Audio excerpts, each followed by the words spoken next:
तो जो प्लेस ये इलेक्ट्रॉन फ्री इलेक्ट्रॉन जो जनरेट हुआ है और जो प्लेस इस फ्री इलेक्ट्रॉन की वजह से खाली हुई है उस प्लेस पर विवर बन जाएगा। विवर को होल बोलते हैं।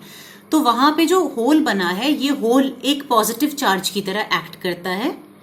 क्योंकि ये पॉजिटिव चार्ज की तरह एक्ट करता है तो होल दूसरे इलेक्ट्रॉन्स को अपने पास अट्रैक्ट करेगा।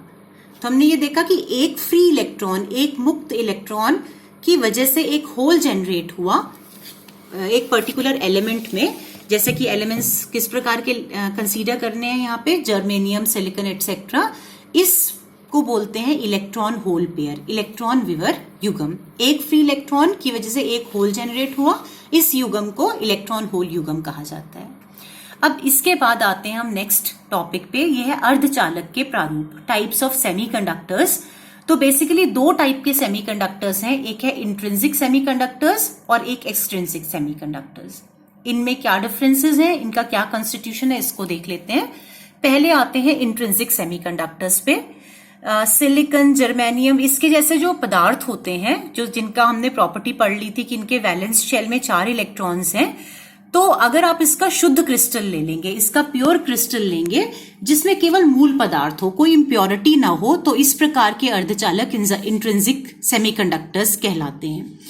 तो अब ये जो इंट्रिंसिक सेमीकंडक्टर्स होते हैं ये बेसिकली अगर आप वैसे देखेंगे तो इनका कंडक्शन बैंड खाली है। कंडक्शन बैंड खाली होने का मतलब दे आर नॉट कंडक्टर्स अगर आप 0 डिग्री सेल्सियस पे कंसीडर करते हैं।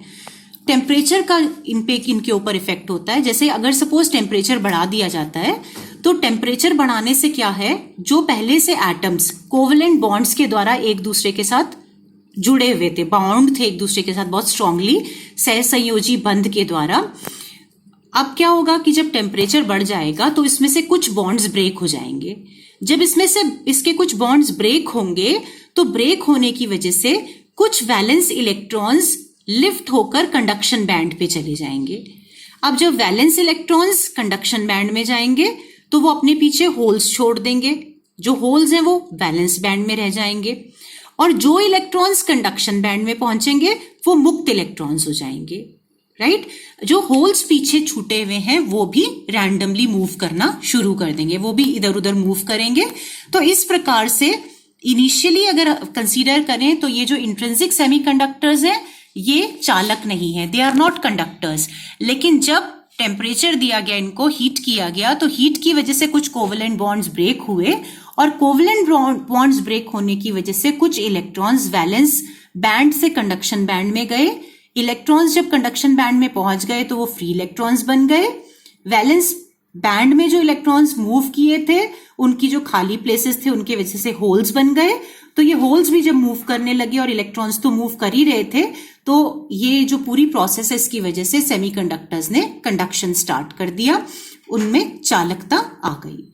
तो अब यहाँ टेम्परेचर का इफेक्ट यहाँ शॉर्ट में एक्सप्लेन किया, इसको देख लीजिए। टेम्परेचर बढ़ाने से जो चार्ज कैरियर्स हैं वो बढ़ गए। चार्ज कैरियर्स कैसे बढ़े? इलेक्ट्रॉन्स वैलेंस बैंड से कंडक्शन बैंड में गए तो इलेक्ट्रॉन्स ने मूव करना स्टार्ट करा और उनके खाली प्लेसेस पे होल्स आए तो वो भी चार्ज कैरियर्स हैं। जब चार्ज कैरियर्स बढ़ेंगे यानी कि आवेश वाहक बढ़ेंगे तो आवेश वाहकों के बढ़ने से चालकता बढ़ेगी, कंडक्टिविटी बढ़ेगी, तो इसकी कंडक्टिविटी इंक्रीज हो गई। कंडक्टिविटी या चालकता बढ़ने का मतलब रेजिस्टिविटी या प्रतिरोधकता घट जाएगी, रेजिस्टिविटी डिक्रीज हो गई। तो इसकी वजह से क्या होता है कि जो सेमीकंडक्टर्स हैं, सेमीकंडक्टर्स की प्रतिरोध ताप गुणांक that is temperature coefficient of resistance negative में आता है। Temperature coefficient of resistance negative में आने का तात्पर्य यह है कि टेम्परेचर के बढ़ने पर जो रेजिस्टिविटी है वो रेजिस्टिविटी कम हो जाती है इन केस ऑफ सेमीकंडक्टर्स।